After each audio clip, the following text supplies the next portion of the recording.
ආයිබෝවන් දැනුම ඇත්තේ බදා ගැනීමට නො බෙදා ගැනීමටයි. ආයිබෝන් ඇස්ට්‍රෝ ලංකා YouTube නාලිකාවේ තේමා පාඨය ඔබට දැනට ගොඩාක් හුරු පුරුදුයි. ඒ කියන්නේ දැනුම අපි බෙදලා දෙන්න ඕන අන්නේ කාර්යය තමයි මම කරන්නේ. ඒ කියන්නේ දැන් අපි ජ්‍යොතිෂය සම්බන්ධයෙන් වීඩියෝ මාලාවල් 74ක් ගෙනල්ලා තිනවා. එතකොට අද මම ඔබත් එක්ක කතා කරන්නේ 75 වෙනි වීඩියෝ. පැහැදිලි? එතකොට මම මීට කලින් කියලා තියෙනවා නොසිතන සුළු තැනැත්තා විශේෂයකට නොපැමිණේ කියලා. ඒතර ඔබ ජ්‍යොතිෂය ඉගෙන ගන්නවා නම් ඔබගේ දැනුම ඔබ වෙනත් විෂයන් තුලින් පාසල් අධ්‍යාපනය තුලින් ඔබ ගණිතය දැනුම ඇති, විද්‍යාව දැනුම ඇති, ඊළඟට භූගෝල විද්‍යාව සම්බන්ධයෙන් දැනුම ඇති, නැත්නම් භෞතික විද්‍යාව සම්බන්ධයෙන් දැනුම ඇති, එහෙම නැත්නම් ජීව විද්‍යාව සම්බන්ධයෙන්, රසායනික විද්‍යාව සම්බන්ධයෙන් වගේ විෂයන් සම්බන්ධව ඔබට දැනුමක් තියෙන්නට පුළුවන්. එතකොට අන්නේ දැනුමත් මේවා ඉගෙන ගන්නකොට ඔබ සම්බන්ධ කර ගන්නට ඕන. එතකොට තමයි මේ ශාස්ත්‍රය ඉගෙන ගන්නට පුළුවන් වෙන්නේ. එතකොට හොඳට මතක තියාගන්න ඕන මේ ශාස්ත්‍රය ඉගෙන ගන්නකොට ඔබගේ ජීවන අත්දැකීම් වලට මේ දැනුම ගලපා ගන්න ඕනි. මුසු කර ගන්න ඕන. ඔබ පරිසරය තුලින් යම් දේවල් ඔබ දැකලා ඇති. ඔබට දැනිලා ඇති. අන්න ඒවත් එක්ක ගලපා ගැනීම ඊටාම ප්‍රයෝජනවත් වෙනවා මේ ශාස්ත්‍රයේ ඉගෙන ගන්නකොට. එතකොට තමයි අපිට පුළුවන් ඉන්නේ මේ විෂය කරුණු සිද්ධාන්ත ඔළුවට දාගන්න නැත්නම් තේරුම් ගන්න අවබෝධ කරගන්න පුළුවන් වෙන්නේ.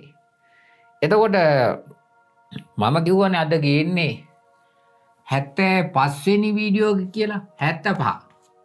75 කියන්නේ අද අපි කතා කරන්නේ කටක රාශිය සම්බන්ධයෙන්. කටක රාශිය ගැන තමයි අද කතා කරන්නේ.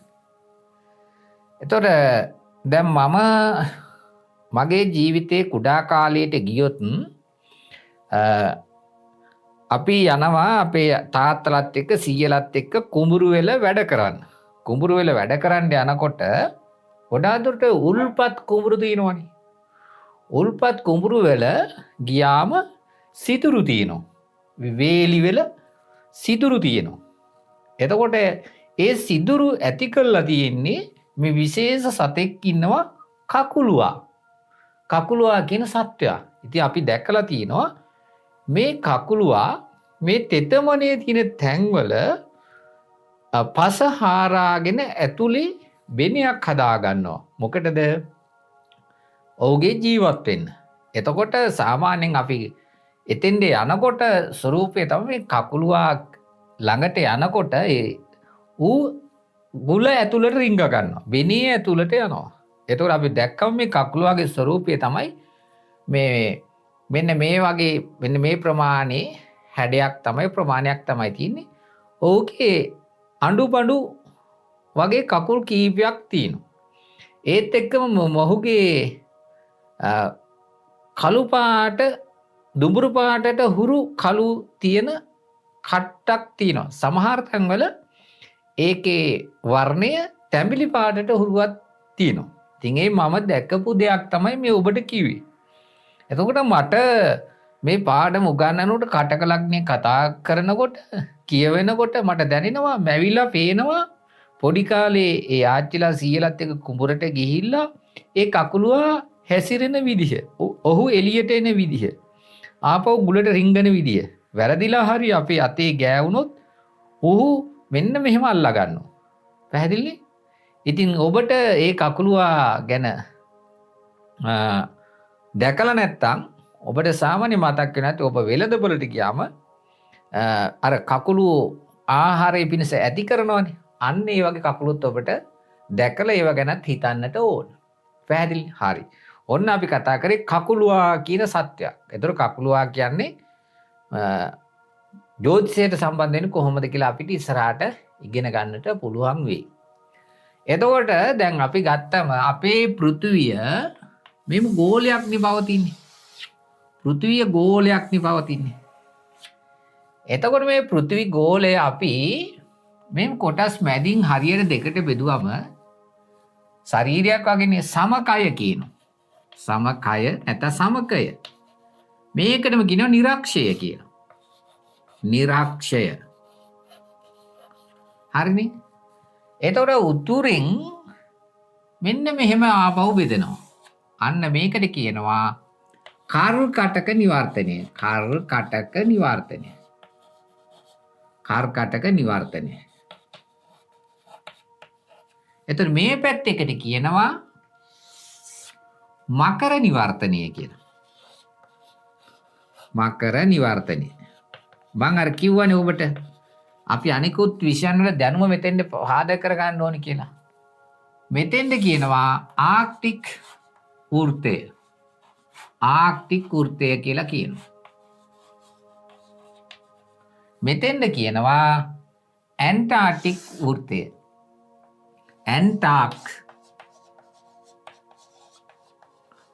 ඇන්ටාර්ක්ටික් වෘත්තය. එතකොට මෙතන උත්තර ධ්‍රවය, මෙතන දක්ෂිණ ධ්‍රවය. එතකොට මේ පැත්තට අඳින රේඛාවලට කියනවා අක්ෂාංශ රේඛා කියලා. ඉහළ සිට පහළට අඳින රේඛාවලට කියනවා අපි මොකක්ද? දේශාංශ රේඛා කියලා. එතකොට මේ සූර්යා ගමන් කිරීම ගත්තම වෙන්නේ මේ අතරේ තමයි වෙන්නේ. සාමාන්‍ය මේ වෙන්න ඔය වගේ අතරේ තමයි වෙන්නේ. පැහැදිලිනේ? එතකොට මම මේ කියන්නේ ඔයාලට මේ කියන කාරණේ ඔබට වැදගත්. එතකොට මෙන්න මේ සූර්යාගේ ගමන් මාර්ගය ඉලිප්සාකාරයි. එතකොට සූර්යාගේ ගමන් මාර්ගයේ තියෙන කර්කටක සහ මකර නිවර්තනය අතරේ. එතකොට මේ උඩ කොටසට කියනවා උත්තරාර්ධ ගෝලය කියලා. උත්තර අර්ධ ගෝලය උත්තරාර්ධ. මෙතන පහළ කොටස කියනවා දක්ෂිණ ආර්ධ ගෝලය, දක්ෂිණාර්ධ ගෝලය කියලා. එතකොට මෙන්න මේතනින් උඩ කොටසේ තියෙනවා රාශි කීයක්ද? රාශි තියෙනවා 6ක්. මොනවාද රාශි 6? 1 2 3 4 5 6යි. මොකක්ද? මේෂ වෘෂභ මිථුන කටක. අන්න කටකේ එන්නේ මේ මුදුනේ කර්කටක නිවර්තනය. අන්න ඒ නිසා මෙතන ඇවිල්ලා මේක උත්තර රාශියක්. මොකද්ද? උත්තරාර්ධ රාශියක් කියලා මතක තියාගන්න ඕනේ මේ කටක රාශිය කියන රාශිය. ඒකට හේතුව තමයි උත්තරාර්ධ ගෝලයේ තියෙන්නේ කර්කටක නිවර්තනයේ තියෙන්නේ. ඉතින් මේකට තව නමක් කියනවා කටක රාශියට කියනවා කර්කටක රාශිය කියලාත් කියනවා. තව ආකාරයට මේ කුලීර රාශිය කියලාත් කියනවා. ඔන්න වගේ නම් තියෙනවා. සමහර විට නල කියලා නල රාශිය හැටියටත් මේක නම් කරනවා. දැන් පැහැදිලිනේ. එතකොට රාශි චක්‍රයේ ඉහළින්ම මුදුනින්ම පවතින රාශිය තමයි කටක රාශිය, කර්කටක රාශිය, නල රාශිය, කුලීර රාශිය. එතකොට ඒ කියන්නේ මේ රාශිය හරිම උසස් රාශියක්. උසස් රාශියක්. ඒ කියන්නේ උසස් වෙනවා කියන්නේ ලෝකෝත්තර රාශියක්. ලෝකෝත්තර රාශියක්, ආධ්‍යාත්මයට පාර කපන රාශියක්. ඒ වගේම තමයි මෝක්ෂයට යන්න උදව් කරන රාශිය තමයි මේ කර්කටක රාශිය නැත්නම් කටක රාශිය කියන්නේ. දැන් පැහැදිලිනේ. අන්න ඔය කාරණය මතකය තියාගන්නට ඕන. පැහැදිලිනේ. අන්න එතකොට ඔබට මේ රාශි චක්‍රය අනුව ඔබට මේකේ සම්බන්ධයෙන් අදහසක් ගන්නට පුළුවන්. පලාඵල කතනයේදී, තත්කාල ශාස්ත්‍රයේදී සහ අනිකුත් නැකත් පිළියෙල කිරීමේදී මේ රාශි අපි විවිධාකාරයෙන් භාවිතයට ගන්නවා. එතකොට ඔන්න කර්කටක රාශිය, කටක රාශිය, කුලීර රාශිය, නල රාශිය තියෙන්නේ උත්තරාර්ධ ගෝලයේ ඉහළින්ම තියෙන රාශිය තමයි කර්කටක නිවර්තන සම්බන්ධ වෙන රාශිය තමයි කටක රාශිය කියන්නේ. හරි. එහෙනම් ඔබට දැන් මේ කාරණය සම්බන්ධව හොඳ අවබෝධයක් තියෙන්න ඕන. එතකොට ඔන්න ඔහම කියාගෙන එනකොට අපි මේක ගැන විස්තර ටිකක් කතා කරමු. එතකොට මොකක්ද මේ රාශියේ විශේෂත්වය? ක ගෝලයේ අංශක 90ත් 120ත් අතර පවතින රාශිය තමයි කටක රාශිය කියලා කියන්නේ. එතකොට රාශි චක්‍රයේ 4වන රාශිය තමයි කටක රාශිය. පැහැදිලි? ඊළඟට අපි ගත්තම කාලපුරුෂයාගේ අපි ආහාර ගිල්ලම ගිලීගෙන යන ඒ නාලය, ගලනාලය සහ ආමාශය, ගලනාලය සහ ආමාශය තමයි කාලපුරුෂයාට අයිති වෙන්නේ. පැහැදිලි? එතකොට ඔන්න මතක තියාගන්න ඕන මෙන්න මේ ගෝලයේ මෙන්න මේ තාරකා පන්තිය නක්ෂත්‍ර තරු ටික අපි ගලපා ගන්නකොට ඔන්න අපිට රූපයක් එනවා. කකුලුවාගේ රූපය. කකුලුවා. අන්න කකුලුවෙකුගේ හැඩයක් තමයි එන්නේ. පැහැදිලි? එතකොට කකුලුවා ගැන දැන් යම්කිසි අදහසක් දැන් ඔබට තියෙන්නට ඕන. කකුලුවාගේ හැඩ. එතකොට මේ රාශිය පිටින් උදාවන රාශියක්. පිටින් උදාවන කියන්නේ කකුලුවා මතුවෙන්නේ ඔහුගේ පස්ස පැත්තේ. ඒ කියන්නේ පෘෂ්ඨෝදය සහිත රාශිය තමයි මේ රාශිය. එතකොට මේ රාශිය ගත්තම මේ රාශිය පංච මහා භූත ගුණය ගත්තම ආපෝ භූතයට අයිති රාශියක්. ආපෝ භූතය කියන්නේ ජලය. එතකොට හොඳට මතක තියාගන්න ඕනේ ජලය කියන්නේ මහා සාගරය වගේ. තේනවද? එතකොට ඔබ සාගරය දැකලා තියෙනවා. සාගරයේ කොයිම වෙලාවකවත් නිසලව තියෙන්නේ නැහැ. සාගරේ හැම වෙලාවම සාගර ජලය සෙලවෙනවා, රැල්ල ගසනවා. සමහරට විසර රැලි වෙන්න පුළුවන්. කොහොම වුණත් සාගරයේ චංචල ස්වභාවයක් තියෙනවා. ඒ කියන්නේ මේ රාශිය චර රාශියක්, සෙලවෙන රාශියක්. චර රාශියක් තමයි මේ කටක රාශිය කියන්නේ. පැහැදිලි? එතකොට ජලය අවශ්‍යයි යම් ගහකොළ හැදෙන්න, පැල ඇටි හැදෙන්න, පෝෂණයට අත්‍යවශ්‍ය දෙයක් තමයි ජලය. එතකොට අපෝ ගුණය තියෙනවා කටක රාශියේ. ඒ හින්දා කටක රාශිය කියන්නේ ඵලදායී රාශියක්. ඵලදායී රාශියක් කියන එක මතක තියාගන්නට ඕන. එතකොට මේ කටක රාශිය මේෂ වෘෂභ මිථුන කටක ඒ කියන්නේ ඉරට්ටේ රාශියක්. ඉරතු රාශියක්. පැහැදිලි? ඉරතු රාශියක් කියන්නේ මේක ස්ත්‍රී රාශියක්. ස්ත්‍රීන් කියන්නේ කාන්තාව. ඒතර ස්ත්‍රී රාශියක් කියන්නේ මේ රාශිය සෞම්‍ය රාශියක්. මොකක්ද? සෞම්‍ය ගුණය පවතින රාශියක් තමයි මෙන්න මේ රාශිය. ඒ වගේම තමයි මේකේ පවතින ගුණය තමයි සමගුණය. සමගුණය පවතින රාශිය. සමගුණය පවතින රාශිය. ඊළඟට මම කිව්වා අර අපි ධාතු මූල ජීව ගත්තම ධාතු ගුණයට තමයි මේ රාශිය අයිති වෙන්නේ. ධාතු ගුණයට, ධාතු මූල ජීව. පැහැදිලි? ධාතු ගණයට තමයි අයිති වෙන්නේ.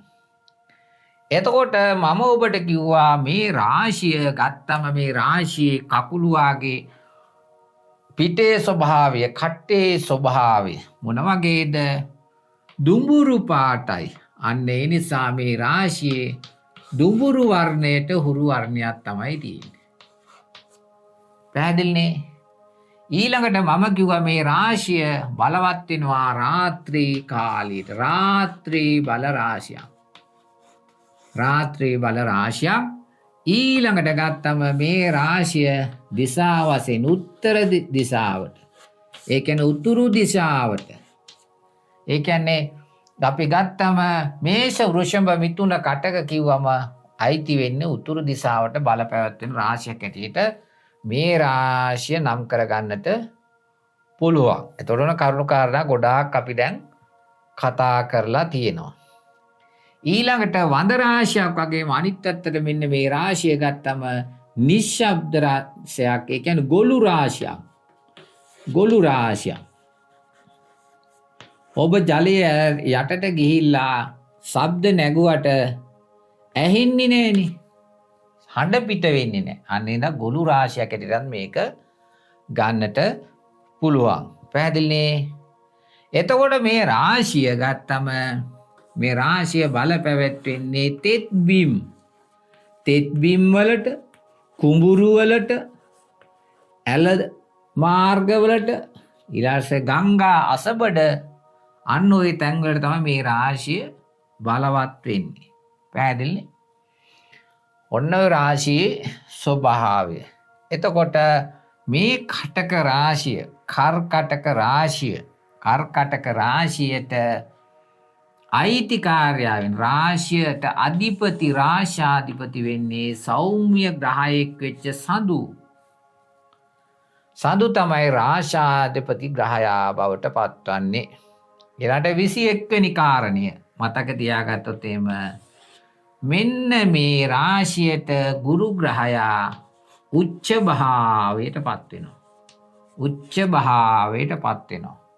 ගුරු උච්ච වෙනකොට මේ රාශියට කුජ ග්‍රහයා නීච බවට පත් වෙනවා. කුජ නීචයි. මේ රාශියට කටක රාශියට කුජ නීචයි.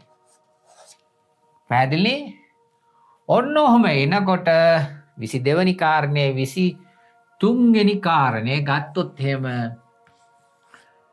මෙන්න මේ රාශිය පටන් ගන්නේ මොකෙන්ද? මේ රාශිය පටන් ගන්නේ කටක නවාංශකේ. කටක නවාංශේ. කටක සිංහ කන්‍යා තුලා වෘශ්චික ධනු මකර කුම්භ මීන. ඔන්න කටක රාශිය කටක නවාංශකෙන් ආරම්භ වෙලා මීන නවාංශකෙන් අවසන් වෙනවා. එතකොට මේ කටක රාශියේ මුල් අංශක 10 අයිති වෙන්නේ කටකයටමයි. ඊට පස්සේ දෙවෙනි 10ත් 20ත් අතර කොටස 10ත් 20ත් අතර කොටස අයිති වෙන්නේ කටක සිංහ කන්‍යා තුලා වෘශ්චික. කටක සිංහ කන්‍යා තුලා වෘශ්චික. ඊළඟට ගත්තම 20යි 30යි අතර කලාපය අයිති වෙන්නේ මීනයට. පැහැදිලි? ඔන්න එතකොට අපි මතක තියාගන්න ඕනි ඔන්න ඔය කාරණේ. මුල් අංශක 10 තුල ඉපදුනා නම් කටක රාශියේ පළවෙනි දෙර්කාණයේ කටක. 10යි 20 අතර උප්පත්තිය ලැබුවා නම් නැත්තම් ඒ උදා වුණා නම් ඒ දෙවෙනි දෙර්කාණිය වැටෙන වෘශ්චිකයට 20යි 30යි අතර නම් මීන දෙර්කාණියට තමයි වැටෙන්නේ. පැහැදිලි? අන්න එහෙම යනකොට මෙන්න මේ රාශියට ඉන්නවා කවුද? 25 වෙනි කාරණය 22 වන දෙර්කාණාධිපතිය. එතකොට කටක සිංහ කන්‍යා තුලා වෘශ්චික ධනු මකර කුම්භ රාශියේ තමයි පළවෙනි අංශක 10 තුර නම් අයිති වෙන්නේ. කුම්භ මීන මේෂ වෘෂභ මිථුන. ඒ කියන්නේ 10ත් 20ත් අතර ඉපදිලා තියෙනවා. නැත්තම් මුල් නවාංශ දෙවනි නවාංශක 3 ඉපදිලා තියෙනවා. ඊට පස්සේ තුලා බවට පත් වෙනවා අංශක 20යි 30යි අතර නම්. ඔන්න ශනි බුධ සිකුරු 22 වෙනි දෙර්කාණාධිපතියා වෙන්නට පුළුවන්. ඊළඟට ගත්තම මෙන්න මේ රාශියේ 26 වෙනි කාරණය. මේක චර රාශියක්. කටක සිංහ කන්‍යා තුලා වෘශ්චික ධනු මකර කුම්භ මීන මේෂ වෘෂභ. ඒ කියන්නේ 11 වෙනි භාවය බාධක භාවයට පත් වෙනවා. එතකොට 11 වෙනි භාවය කියන්නේ මොකද්ද? කටක සිංහ කන්‍යා තුලා වෘශ්චික ධනු මකර කුම්භ මීන මේෂ වෘෂභ. එතකොට වෘෂභය අධිපති සිකුරු බාධක ග්‍රහයා බවට පත් වෙනවා. පැහැදිලි? බාධක ග්‍රහයා බවට පත් වෙනවා. එතකොට නීච වුණත් කුජ තමයි මේ කටක ලග්නයට සුබ ඵල දෙන ග්‍රහයා නැත්තම් යෝගකාරක ග්‍රහයා බවට පත් වෙන්නේ. පැහැදිලි? ඊළඟට ඔබ මතක තියාගන්නට ඕන මම තව කරුණු කාරණා කියලා තියෙනවා. කටක රාශිය කියන්නේ මේ ස්ත්‍රී රාශිය.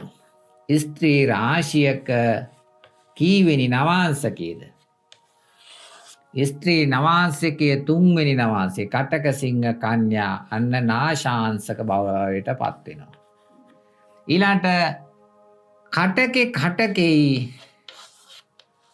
කටක රාශියේ කටක නවාංශකයයි කටක සිංහ කන්‍යා නවාංශකයයි පුෂ්කර නවාංශක භාවයටත් පත් වෙනවා. ඒව ගැනත් කියලා තිනවා. එතකොට මේ කරුණු කාරණා මම ඔබට මතකයට කිව්වේ කටක ලග්නයේ කියපු ගමන් ඔබේ සිහියට නැගෙන්න ඕනි මෙන්න මේ කියන කරුණු කාරණා ටික. මෙන්න මේ ටික පදනම් කරගත්තම මේ වගේ අර්ථය විග්‍රහ කරගත්තම විස්තර කරගත්තම ඔබට පලාපල කතනය කරන්න හරිම පහසු වෙනවා. නැකත් හදන්න හරිම පහසු වෙනවා. තත්කාල ශාස්ත්‍රයේදී ඔබට පලාපලයක් කියන්න පහසු වෙනවා. ඒ නිසා මෙන්න මේ කරුණු ටික මතක තියාගන්නට ඕන. එතකොට කටක රාශිය කියන්නේ කකුලුවාගේ රාශිය. එතකොට මම කිව්වා කකුලුවා ගොඩාක් දුරට මුණ ගැහෙනවා වගා කරන ගොවීන්ට නිතර දකින්න වෙනවා. හැබැයි දැන් අපිට කකුලුවා දකින්න අමාරුයි. ඊට හේතුව තමයි අපි කෘෂි රසායනික භාවිතා කිරීම වී වගාවේදී සහ කුඹුරු වගාවේදී. එතකොට කකුලුවෝ මැරුණා. ඉතින් ඉස්සර කියමනකුත් තියෙනවා කක්කුටු වෙන වහලා තමයි වක්කඩේ ගහන්න ඕනි කියලා. ඒ කියන්නේ ගොවිතැනේ වතුර ඉහළ සිට පහළට හෙල්මලු ක්‍රමයට වගා කරනට වතුර ටික පහත් වෙන්න අපි ගහනවා වක්කඩ. ඒතර වක්කඩේ ගහනකොට කක්කුටු වෙනයක් කියනවා ඒක කකුලෙන්ම පාගලා වහන්න ඕන කියලා ගොවි මහත්තුරු කියලා තියෙනවා. ඉතින් අපි ගත්තා මේ ලංකාවේ මෑත කාලේ ප්‍රශ්නයක් තියෙන මේ රිලා වඳුරු ඊළඟ ඉත්තෑයෝ ඌරෝ සම්බන්ධයෙන් ඊට පස්සේ මොනරු වැලිමියෝ වගේ සත්තුන්ගෙන් වගා හානි වෙනවා කියලා තිබුණානි. හැබැයි ඉස්සර ඔය සතුන්ගේ ස්වභාවික පාලනයට හිටිය සතෙක් නරියා කියලා සතා. එතකොට මේ නරියා රාත්‍රී කාලෙට ඇවිල්ලා මේ කක්කුටු බෙනෙන් කක්කුටුවා එනකන් කට තියාගෙන බලාගෙන ඉන්නවා. ඉතින් මේ අන්න ආවම නරිය අර කක්කුට්ටෝ ආහාරයට ගන්නවා. ආහාර දාමයක් එතන තියෙනවා. ඉතින් මේ කරුණු කාරණා කිව්වේ මේ ශාස්ත්‍රයේ විශේෂ කරුණු මා මතකයේ රඳවා ගන්නකොට මා ඉවහල් කරගන්න මගේ අත්දැකීම් ගැන විස්තරයක් කියන්න. ඉතින් ජ්‍යොතිෂය ඉගෙන ගන්නකොට ඔබට පරිසරයේ සිදුවීම් සම්බන්ධයෙන් අවබෝධයක් තියෙන්නට ඕන. මොකද්ද මේ ජ්‍යොතිෂ ශාස්ත්‍රයේ ඉස්සරහා කාලෙම බිහි වුණේ ගොවිතැනට. තේනවද? ඉරහඳ බලලානේ ගොවිතැන් කටයුතු කරේ. අන්න ඒ නිසා එතනින් පස්සේ මිනිස්යාගේ ජීවිතයේ විවිධ අවස්ථාවන් වලදී මේ ශාස්ත්‍රය භාවිතා වුණා. ඊට පස්සේ තමයි අපි මේකේ සංස්කෘතික අංගයක් බවට පත් වුනේ. ඊට පස්සේ තමයි මේක ශිෂ්ටාචාරයක් බවට පත් වුනේ. ඉතින් මේ ජ්‍යොතිෂ ශාස්ත්‍රය කියන්නේ බොහොම වටින ශාස්ත්‍රයක්. මිනිස්යාට ප්‍රයෝජනය ගන්න පුළුවන් උපරිම වටිනාකමක් තියෙන ශාස්ත්‍රයක් තමයි ජ්‍යොතිෂය. ඉතින් මේ උතුම් ශාස්ත්‍රය ඔබට ධාරණය වේවා අවබෝධ වේවා කියලා ප්‍රාර්ථනා කරනවා. මෙම ශාස්ත්‍රය ඉගෙන ගැනීමට ඔබට සරස්වතී දේව මෑණියන්ගේ පිහිට ලැබේවා. ඝන දෙවියන්ගේ නුවණ පහළ වේවා. ආයුබෝවන් තෙරුවන් සරණයි. අපි ඊළඟ වීඩියෝ එකෙන් හමු වෙමු. නැවත සැරයක් තෙරුවන් සරණයි.